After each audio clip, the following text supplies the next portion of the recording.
apa namanya kesalahan gitu, benar lawan salah gitu. Artinya pada saat kita dihadapkan dengan kasus itu, kita tahu seorang muridkah atau gurukah melanggar peraturan, tapi di satu sisi dia melanggar aturan itu karena ada sebab yang mungkin membuat kita jadi dilema untuk mengambil sebuah keputusan. Nah, kira-kira seperti itu, Pak. Terima kasih untuk dilema etika ini. Dilema etika ini dalam mengambil keputusan terutama masalah ada nilai value yang harus kita ambil untuk mengidentifikasi itu nilai dan prinsip yang terlibat. Sebenarnya kita harus mengambil kebijakan, mengambil keputusan, tetapi nilai-nilai apa yang harus kita ambil sehingga tidak merugikan yang lain. Oke, baik Pak. Selama ini bagaimana Bapak dapat mengidentifikasi kasus-kasus yang merupakan dilema etika atau rujukan moral? Terutama kita menganalisis kasus sebelum kita keputusan, artinya kita memilah bersama tim. Jadi tidak sebenarnya kita sendiri, kita berdayakan tim atau media sekolah dan kita memilah mana-mana keputusan ini yang tidak sempat merugikan orang lain. Ya, keputusan kita lebih tepat sehingga ada menjadi suatu perubahan keputusan yang akan kita ambil. Berarti dalam mengidentifikasi masalah itu Bapak mencari tahu ya Pak ya? Iya. Dari berbagai berita atau isu yang ada di sekolah kita ya Pak ya? Ya baik. Selanjutnya Pak, bagaimana Bapak menjalankan pengambilan keputusan di sekolah kita ini, terutama untuk kasus-kasus di mana ada dua kepentingan yang sama-sama benar atau sama-sama mengandung nilai kebajikan? Pertama, pertimbangkan konsekuensi yang akan kita ambil. Yang kedua, seperti kita sampaikan pertama tadi, kita coba dalam satu rapat kita minta pendapat kawan-kawan yang lain dan tahu apakah kasus ini benar atau tidak, dan kita mencari sumber-sumber yang lain sehingga memudahkan kita dalam mengambil suatu keputusan. Baik Bapak. Selanjutnya langkah-langkah atau prosedur seperti apa yang biasanya Bapak lakukan selama ini? Biasanya kami dalam tim manajer sekolah ini ada satu kasus yang dilema etika atau mengambil pendidikan itu diutamakan dalam musyawarah. Kita akan membawa teman-teman yang terkait dalam hal ini, yang pertama adalah itu wakil untuk menganalisa bersama kira-kira kasus ini perlu ditindaklanjuti atau perlu diambil suatu kesimpulan atau keputusan yang bagaimana, sehingga nanti keputusan yang kami ambil itu benar-benar keputusan bersama, bukan keputusan sepihak. Jadi dari Bapak ke wakil dulu ya, baru diteruskan ke rapat ya. Oke baik. Selanjutnya hal-hal apa saja yang selama ini Bapak anggap efektif dalam pengambilan keputusan pada kasus-kasus dilema etika? Yang efektif itulah salah satu adalah musyawarah. Salah satu yang efektif, karena tanpa adanya musyawarah kalau kita mengambil keputusan sendiri, maka ini akan menjadi ada hal orang yang akan dirugikan. Tapi kalau kita nanti mengambil keputusannya berdasarkan musyawarah, maka nanti apa yang berdasarkan itu tidak akan merugikan orang lain. Baik. Selanjutnya Bapak, apa saja yang selama ini merupakan tantangan Pak dalam pengambilan keputusan pada kasus-kasus dilema etika ini Pak? Tantang itu ada satu kasus yang ditantang adalah pertama itu seperti istilah makan buah setengah. Kita putuskan nanti ada yang dirugikan, tak diputuskan ada hal kasus yang tidak diselesaikan. Jadi itu salah satu tantangan itu sebenarnya. Makanya untuk kasus-kasus yang mengambil etika perlu kita memilah-milah, menganalisa terlebih dahulu kasus-kasus seperti ini, sehingga nanti analisa kita ini benar-benar diambil keputusan bersama dengan tim yang sudah memahami tentang sebuah kasus ini, sehingga keputusan keputusan ini nanti tidak akan merugikan baik si A maupun si B.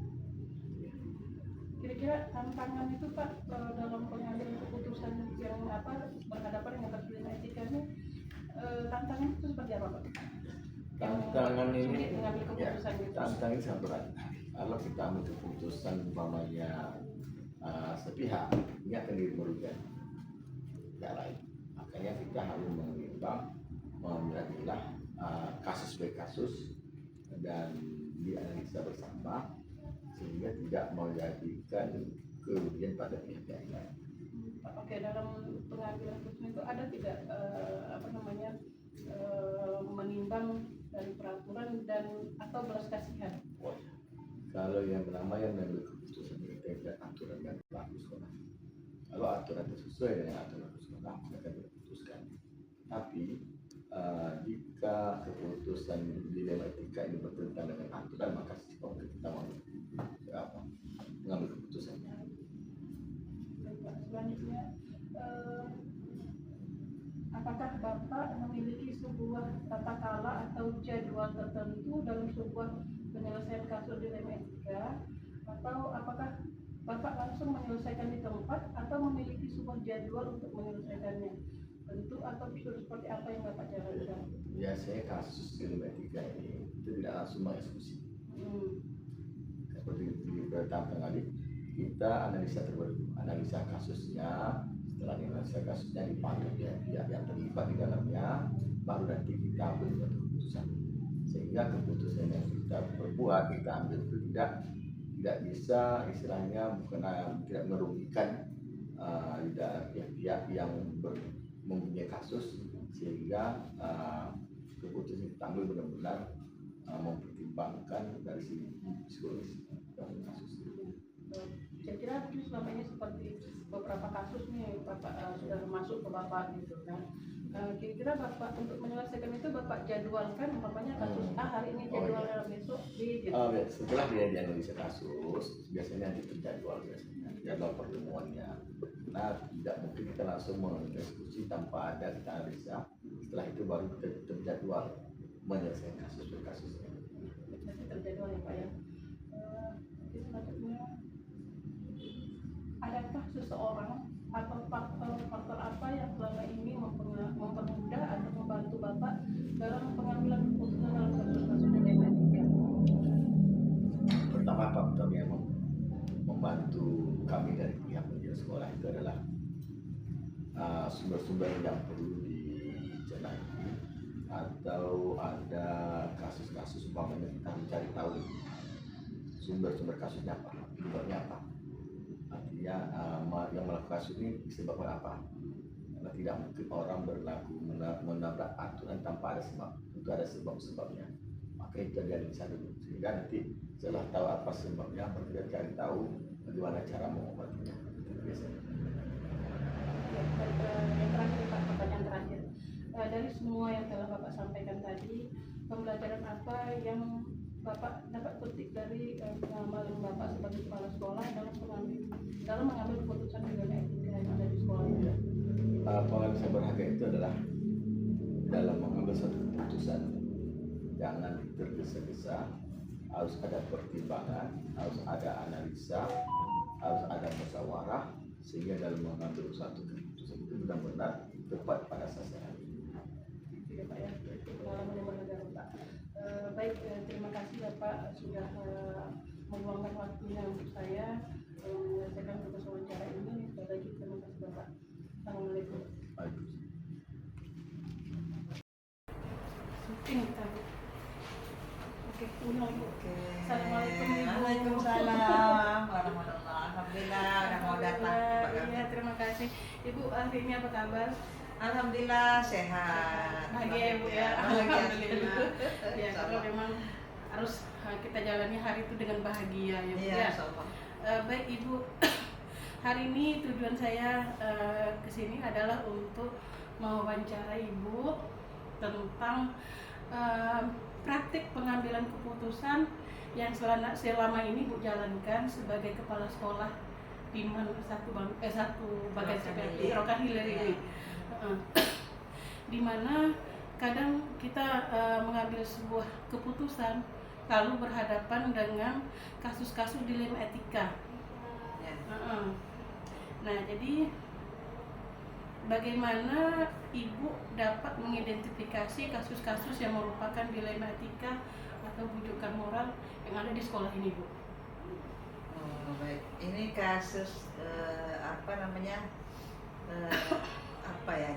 Etika anak gitu ya. Ya, dilema etika. Dilema etika.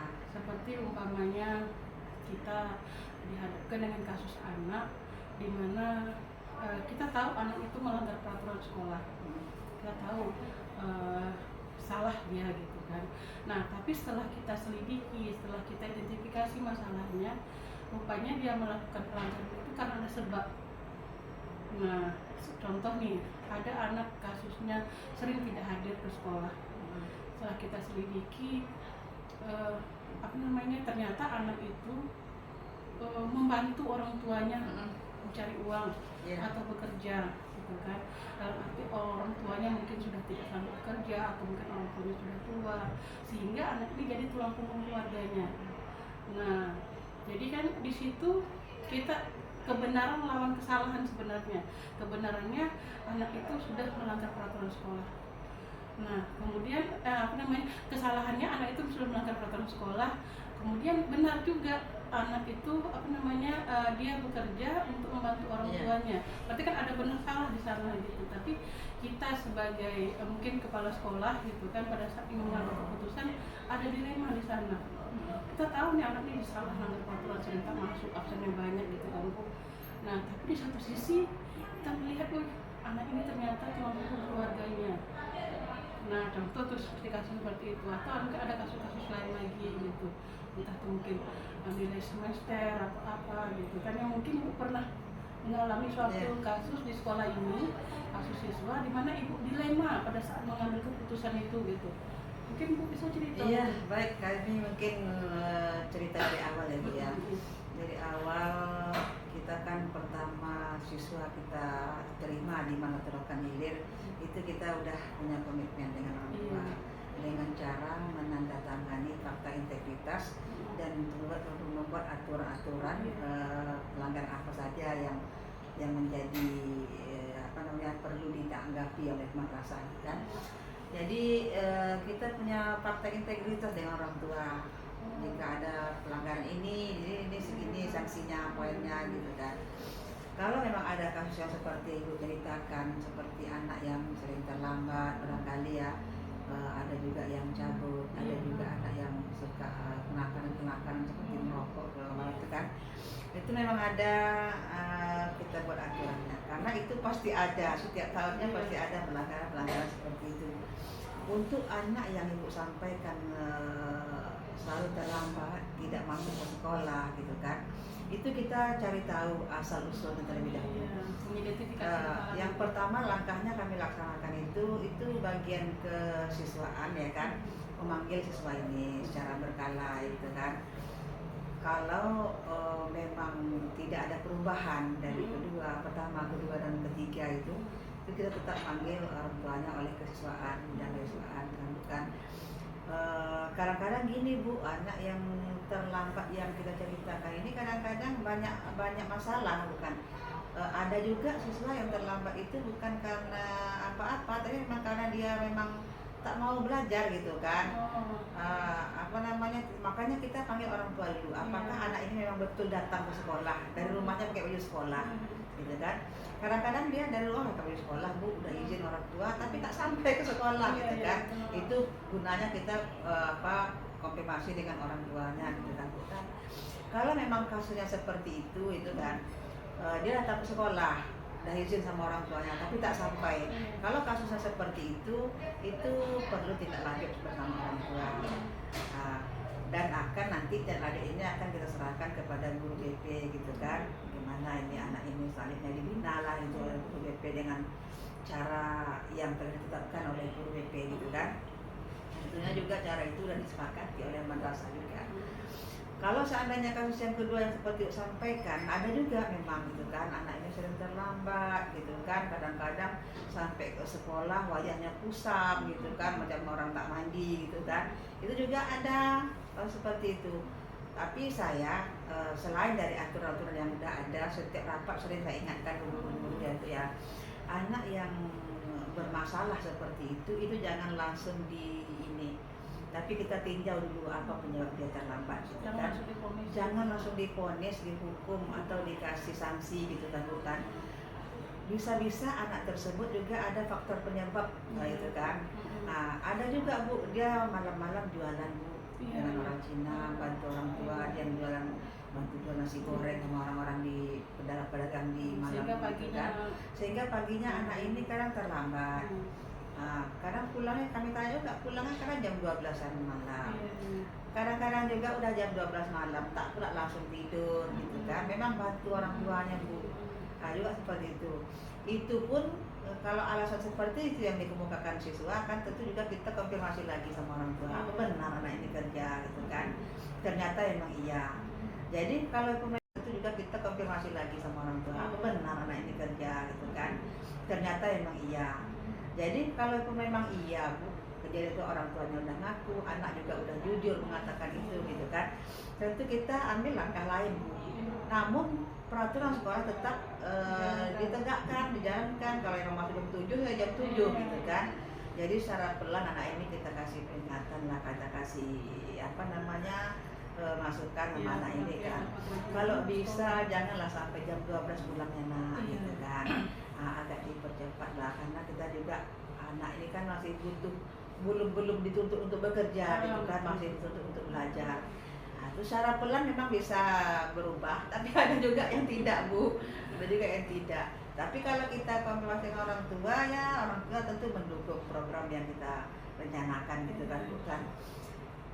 Ya gitulah Bu, kalau memang tetap juga kita bukan kita hukum kan, tapi kita ada sanksi. Kadang-kadang hukumannya itu kita suruh menghafal. Kita kan di sini kan kelas 3 itu nanti harus nyetor hafalan juz 30 gitu kan, bukan.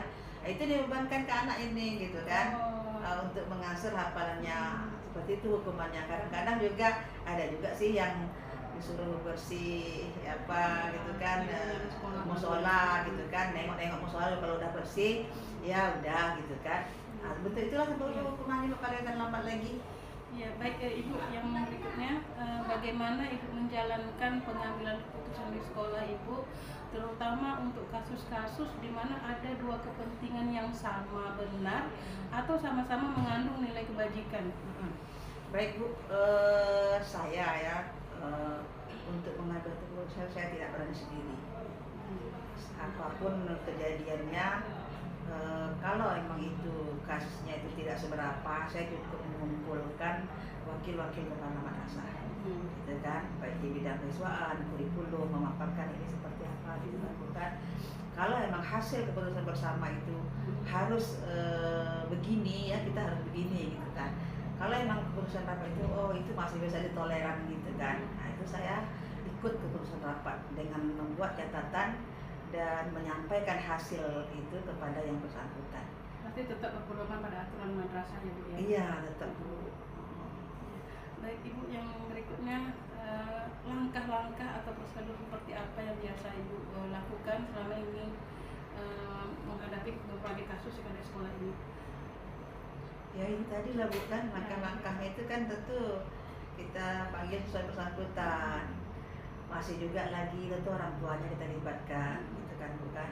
Masih juga lagi itu keputusan terakhir Bu memang ada di kita gitu kan Bu, di kepala madrasah. Tapi melalui prosedur-prosedur yang telah ditetapkan kesiswaan, BP beberapa kali gitu kan, ada panggilan orang tua secara tertulis kan, ada bukti-bukti yang dilampirkan kenapa anak ini sering tak masuk gitu kan, seperti alfanya udah berapa kan, kita punya poin sekian alfa sekian poinnya gitu kan.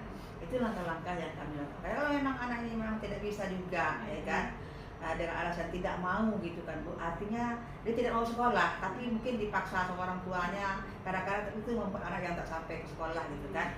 Kalau memang proses banding itu anak kita kembalikan ke orang tua. Kalau kasus-kasus yang parah gitu kan, seperti mungkin entah narkoba gitu ya, entah ada tindakan asusila lain macam mana gitu kan, itu langsung dikembalikan ke orang Itu tua. udah jalan terakhir. Itu jalan terakhir Bu. Kalau masih bisa ditoleran, itu kita masih beri kesempatan. Sekarang kan anak nggak boleh putus sekolah kan, Iya, tapi kalau udah betul. memang dia tak mau diapakan lagi. Berarti ada rasa peduli kita sebenarnya tentang Nah, masa depan kami anak Bu itu ya, Bu, ya. setiap tahun tuh bukan sekali dua, sampai hampir tahun tuh mengunjungi siswa yang ini Bu, siswa yang berkasus-kasus seperti itu kan, berulang-ulang datang ke rumah orang tua supaya ini bisa ikut ujian gitu Iya, kan Bu. pokoknya kita usahakan. Kita usahakan. Bahkan ada guru kemarin anak tuh sampai naik bot dah Bu, masuk guru dalam bot ujian anak Luar suruh biasa. ikut ujian. Nah itulah pentingnya pendidikan kan, bukan sampai segitunya lah perjuangan kita gitu kan. Iya. Kemudian hal-hal apa saja yang selama ini merupakan tantangan dalam pengambilan keputusan pada kasus-kasus dilema etika ini? Kira-kira tantangan seperti apa Bu? Bu membuat keputusan ini nih, tapi di satu sisi Bu juga dilema kalau seandainya saya buat keputusan ini, ada mungkin pihak lain yang Iya. mungkin entah dirugikan, entah bagaimana, walaupun yang ibu ambil keputusan itu benar dari segi aturan gitu, tapi ada hal lain yang mungkin perlu dipikirkan, akhirnya membuat ibu dilema. Iya. Kira-kira tantangan yang seperti apa Bu? Tantangan seperti apa ya gitu ya. Itu kayaknya kita udah melibatkan komite kalau tantangan seperti itu. Yang membuat ibu sulit gitu mengambil keputusan terhadap kasus anak gitu. Tantangan itu seperti apa Bu? Contoh tantangannya ya. Iya.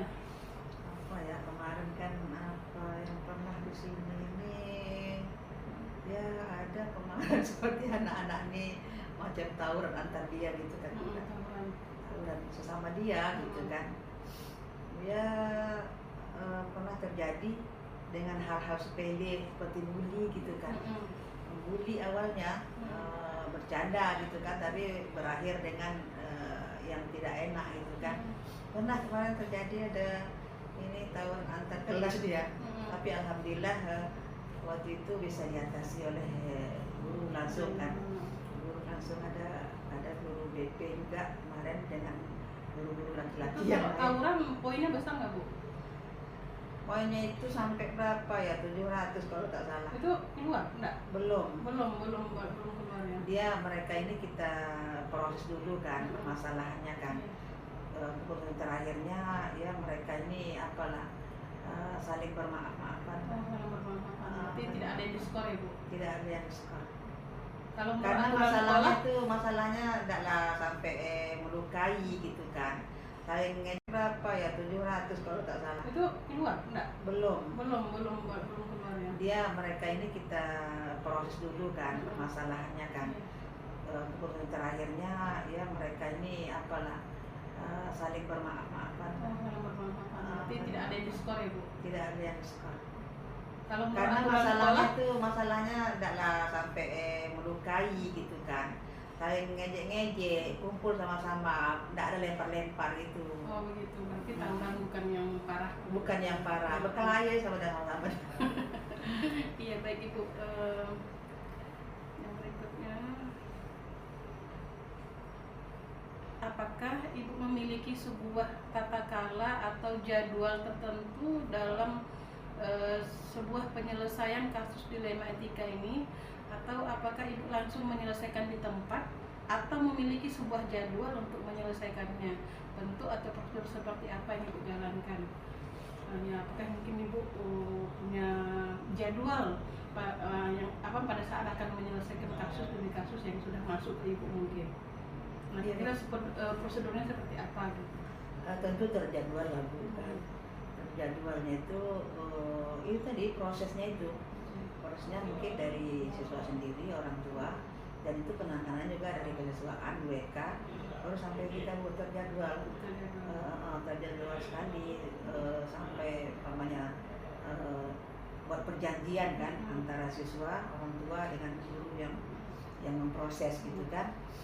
Ada Bu terjadwal sesuai dengan aturan-aturan yang disepakati kemarin. Terjadwal ya. Baik ya Ibu, Kemudian adakah seseorang atau faktor apa yang selama ini mempermudah atau membantu Ibu dalam mengambil keputusan dalam kasus dilema etika ini? Yang mempermudah Ibu? Yang membuat saya mudah untuk mengambil keputusan itulah Bu, dengan cara musyawarah tadi. Musyawarah kan mengambil keputusan yang harus ini kan, itu saya ngajak wakil-wakil daripada guru BK, bahkan juga kami pernah melibatkan pengawas dan komite dalam hal ini. Baik, pertanyaan terakhir Ibu, semua yang telah Ibu sampaikan tadi, pembelajaran apa yang dapat Ibu petik dari pengalaman Ibu sebagai kepala sekolah dalam mengambil keputusan yang dilema etika ini? Pengalaman berharga apa yang pernah Ibu ini? Iya, saya bangga. Kepala sekolah. Saya bangga walaupun itu bukan keputusan saya sendiri gitu kan, bukan, bangga sekali bisa menyelesaikan beberapa kasus iman ini kan, bukan. Kenapa? Akhirnya yang saya rasakan anak yang dulunya waktu di sini gitu kan, waktu di masih belajar iman ini, itu kadang-kadang ada Bu yang ketika dikasih nasihat itu orang tuh dongkol, marah, bahkan ada yang bentak-bentak juga sama gurunya, melawan lah gitu kan, bukan.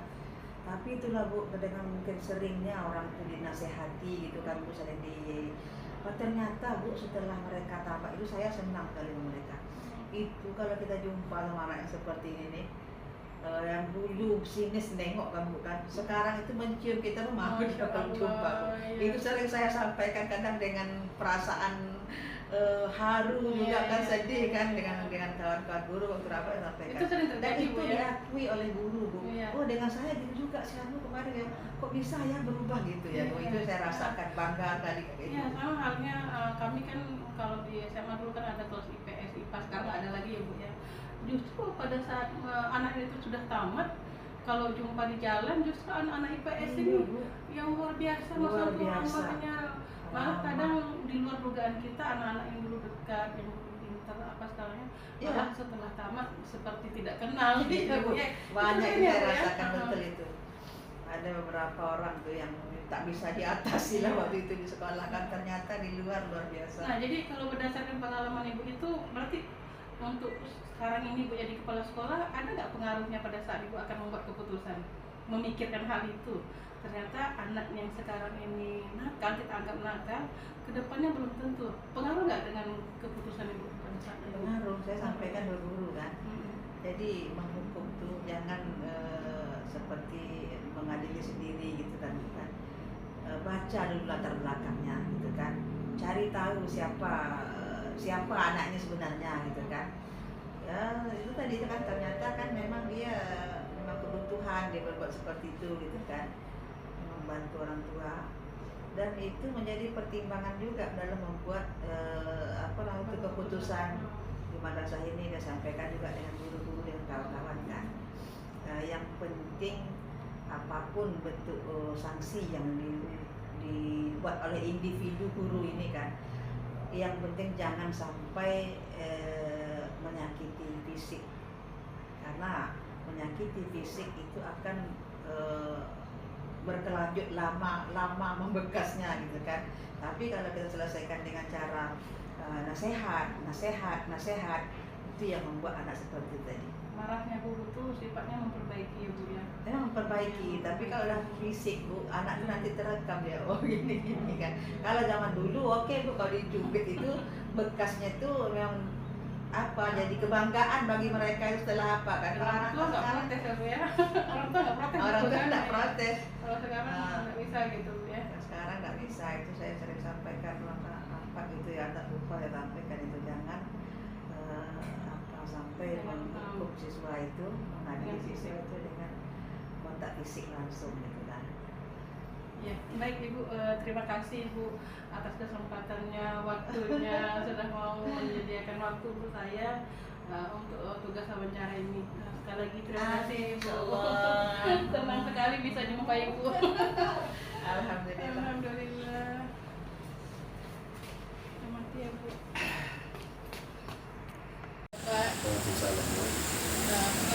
Alhamdulillah. Sehat ya Pak ya. Bahagia Pak. Alhamdulillah. Baik Bapak, tujuan saya menjumpai Bapak hari ini adalah untuk wawancara tentang sebuah wacana praktik pengambilan keputusan yang selama ini Bapak jalankan sebagai kepala sekolah, terutama untuk kasus-kasus yang dimana nilai-nilai kebajikan yang saling bersinggungan atau untuk kasus-kasus di luar etika yang sama-sama benar. Nah, baik Bapak, sebagai pertanyaannya yang pertama, bagaimana Bapak dapat mengidentifikasi kasus-kasus yang merupakan dilema etika atau tuntutan moral yang ada di sekolah Bapak? Biasanya untuk mengidentifikasi kita ingin tahu dulu kasus apa itu. Jadi dari kasus tersebut ada yang kami ketahui dari laporan-laporan. Ada juga kami jumpai langsung karena pada saat kita monitoring, evaluasi ke kelas-kelas itu kita jumpai. Nah, dalam penyelesaian masalahnya yang pertama kita lihat dulu masalahnya. Kalau saat masalah itu agak unik, ini kita memanggil beberapa orang guru yang senior, adakan dulu diskusi, bisa pendapat. Setelah kita mengetahui puncak masalahnya, kita adakan mediasi dengan yang si pelaku tadi. Ya, identifikasi Iya. ya, Pak. Selanjutnya Pak, bagaimana Bapak menjalankan pengambilan keputusan di sekolah Bapak, terutama untuk kasus-kasus di mana ada dua kepentingan yang sama-sama benar atau sama-sama mengandung nilai kebajikan. Seperti tadi ada dua kasus ini. Kalau diambil keputusan A ini benar juga, keputusan B ini benar juga gitu. Bagaimana itu Pak? Kalau kami mengambil keputusannya, yang pertama kita menggunakan sistem mediasi. Kemudian kita melihat kejadiannya, kemudian juga kita nilai antara dua. Pertama kita pengetahuannya, mana yang lebih cocok tentang yang akan diambilnya. Yang kedua juga tentang kejujuran. Kita minta pada kedua ini secara dalam proses mediasi tadi kita minta kejujuran. Ada pengetahuannya, kemudian dia menjelaskan jujur, kemudian karakternya. Kalau seandainya dari tiga ini yang kita tanyakan, tentu kita sudah bisa masuk di situ. Dan Pak, selanjutnya Pak, langkah-langkah atau prosedur seperti apa yang biasa Bapak lakukan selama ini? Dalam mengambil keputusan itu biasanya berpijak dari mana gitu, atau berdasarkan apa gitu? Kalau kita ini tadi berdasarkan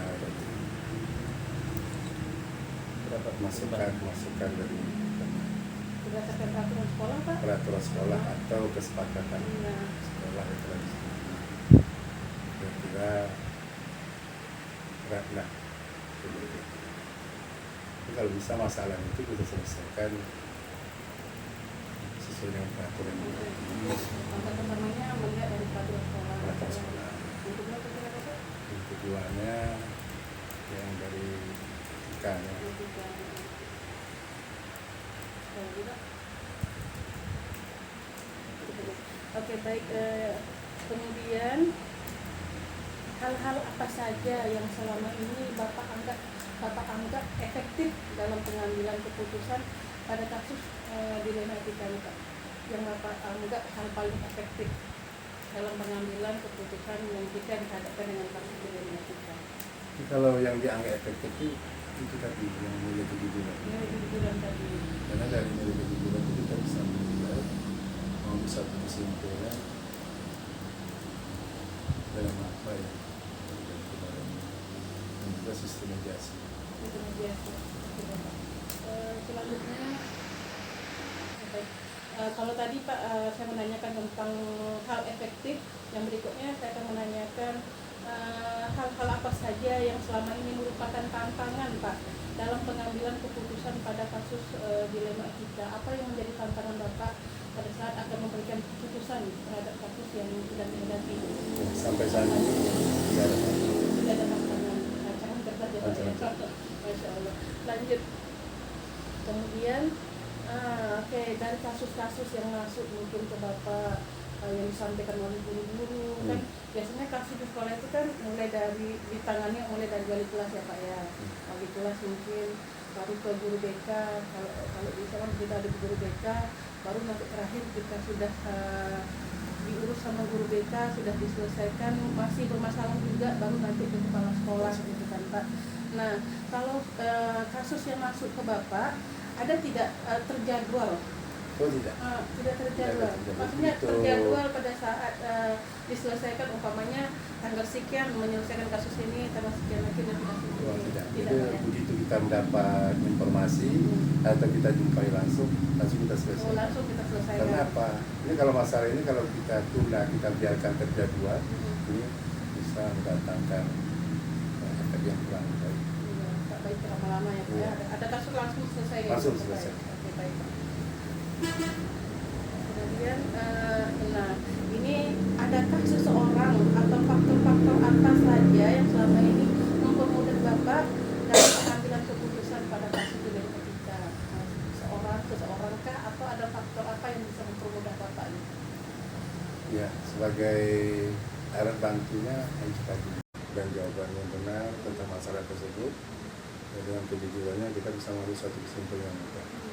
Yang terakhirnya karakternya. Kalau dari rekan-rekan guru membantu nggak Pak dalam menangani sebuah kasus? Iya, insya Allah mampu. Itu tadi kita memakai sistem sebelum kita menyelesaikan, kita mediasi, kemudian kita kumpulkan beberapa rekan dulu, kita minta pendapat dari beliau, terakhir baru kita mengambil keputusan.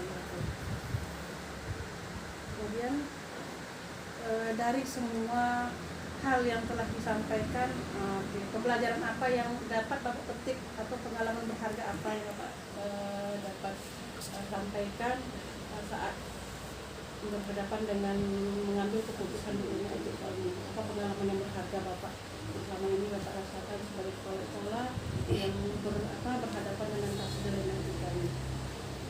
Yang bisa kita hadapi dan suatu pengalaman yang berharga, yang pertama secara pendekatan kita dengan yang dilema tersebut, yang keduanya itu tadi nilai kejujuran, mediasi. Jadi melalui mediasi kita yang bersangkutan merasa dia tidak ada masalah, seperti antara hubungan antara rekan kerja dan lain sebagainya. Lalu terhadap siswa, mereka tidak merasa ini semacam ini sebagai satu masalah yang berat. Sehingga nilai-nilai kejujuran itu yang membuat menjadi suatu pengalaman yang baik. Jadi artinya bahwa pengetahuan, kejujuran, dan karakter itu sangat membantu dalam menyelesaikan. Di sini bisa diterapkan. Iya. Baik, kalau mungkin saya bertanya lagi tentang pengalaman yang berharga ini, kalau seandainya dihadapkan dengan sebuah kasus, berarti tidak serta-merta Bapak mengambil keputusan dari aturannya Pak ya. Iya. Berarti ada hal-hal lain yang perlu Kita tinggalkan. Pak ya. Mungkin kita ada kepedulian gitu ya Pak ya. Rasa empati dan segala macam juga dipikirkan ya Pak ya. Baik Pak, itu saja Pak yang bisa saya tanya ke Bapak. Terima kasih Pak atas waktunya, terima kasih atas kesempatannya. Sehat selalu Bapak. Terima kasih. Assalamualaikum warahmatullahi wabarakatuh. Waalaikumsalam.